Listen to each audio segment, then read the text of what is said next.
The Atelier Ryza trilogy has widely resonated with audiences with its relatable characters, its captivating role-playing mechanics, and its wide-spanning worlds, and now the trilogy is back with Atelier Ryza Secret Trilogy Deluxe Pack. These DX versions include all prior downloadable content, but they feature unique stories, costumes, and even mechanics of their own. This DX trilogy also marks a series splash onto the Nintendo Switch 2, and that's the version we're checking out today. I'm Vin with the CFG, let's have one more summer adventure. These games are a sight to behold on this hardware, and the loading is never bothersome. Booting each game and fast traveling in Ryza 3 can take a bit, but the load times are still quite short. The trilogy marked the series' shift to more illuminated and open environments, especially in the case of Ryza 3's seamless worlds, and the image quality is fairly crisp. The character shadows are well defined. I really appreciated the reflective effects in Ryza 2 and Ryza 3, I just couldn't help but walk around at night when it was raining. As expected for the hardware, the games run at 30 frames per second except for specific menus and screens that run at 60. Some of the terrain textures in Ryza 3 are a bit too blurry and low resolution, but given the game's expansive nature and plentiful on-screen assets, this is ultimately not a big deal. Honestly, all three games' luminosity, solid art direction, and expansive areas are so enthralling that I didn't really mind the frame rate or any of the textures. Playing all three games really reminded me how the trilogy still holds up as a cohesive whole. It's a coming-of-age story where Ryza and her friends figure out their standing in the world and contend with otherworldly threats. Despite initially being treated like troublemakers, they gain everyone's trust, and the NPC's interactions genuinely change throughout the trilogy. I particularly appreciated Boss's character development as he bickers with the party and displays an elitist attitude at first, but he matures over time after experiencing his own hardships. While each game can stand on its own, it's advisable to play them sequentially, especially as they often drop nods to past events. And Ryza 2's sheer number of recipes and Ryza 3's plethora of mechanics will likely seem a bit too over the top unless you're accustomed to the earlier games. The trilogy increasingly grants player agency too. The first game still has remnants of traditional Atelier design. Ryza primarily unlocks alchemy recipes via new books, and the party has to manage their item charges on the field.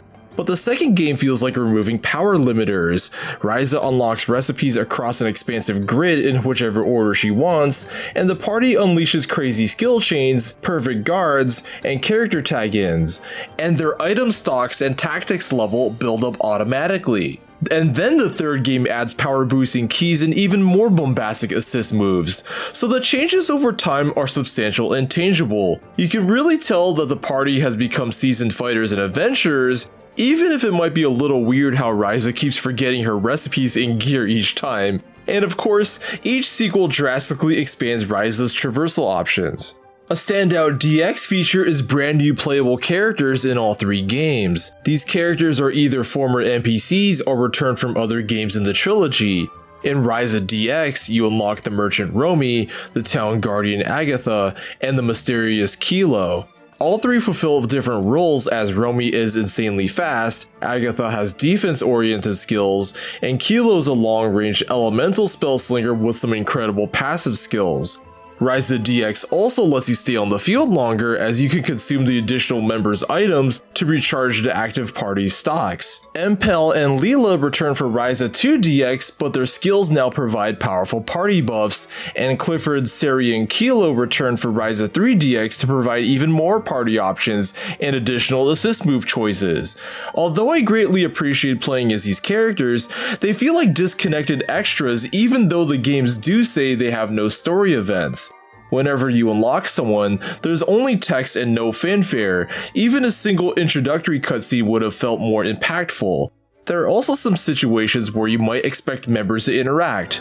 Sari and Leela just don't interact at all in Ryza 2 DX despite their clan numbers having diminished.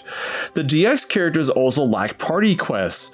You can ordinarily complete objectives to unlock passive skills and stat increases, but the DX characters automatically have their skills unlocked, and these characters' dialogue has been offloaded onto the DX trilogy side stories. Which brings us to the next point. The DX trilogy adds 3 additional standalone character episodes to the game's menus. And although the main stories provide some context, you actually don't have to start them at all. There's also one more episode that becomes accessible as you play through Ryza DX's main game. This one further contextualizes the game's other world and it feels tonally different, but it provides some substantial character development, and your sheer power just provides a jaw-dropping experience. The other 3 character episodes are quite enjoyable and full of fun character dialogue. The after story places Ryza into a position of responsibility that ends up creating some friction, and she must revisit a dangerous area with Romy and Agatha's help. But the story is a heartwarming, relatable tale. Empel and Leela's Ryza 2 DX side story parallels the main party's ruins trek before they venture forth into the mysterious and beautiful Zelpesto Cave. This side story contains a bunch of back-to-back combat encounters that aren't particularly unique, but their investigation behind an explorer's past is nonetheless engaging.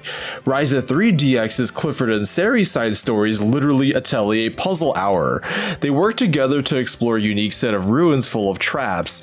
Although this is an interesting enough area to traverse, it's kind of small and the puzzles are relatively basic. In a way, it's almost the opposite of Empel and Leela's, as it does not emphasize combat, but the dialogue is incredibly amusing. Clifford and Sari's personalities are like oil and water, but they bounce off of each other's values in a fun way. The caveat is that each of these side stories only lasts about an hour. They also feel constrained mechanically, but I still appreciated seeing these characters again, even if I would have liked to see their antics for a bit longer. Clifford and Sari's story would have definitely benefited from a bit more runtime, as their adventure ends a bit too suddenly. The original release's core structure and mechanics have all been preserved. All 3 games are still fun to play, notably, synthesizing items is still addictive as it's practically puzzle solving. You find the ideal ingredients to boost elemental affinities, activate traits, and unlock recipes, but to nitpick, a few tweaks would have been nice to see.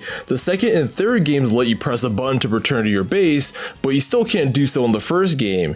And speaking of shortcuts, Ryza 2 and 3 skill trees are expansive, but only 3 has a supplementary list view.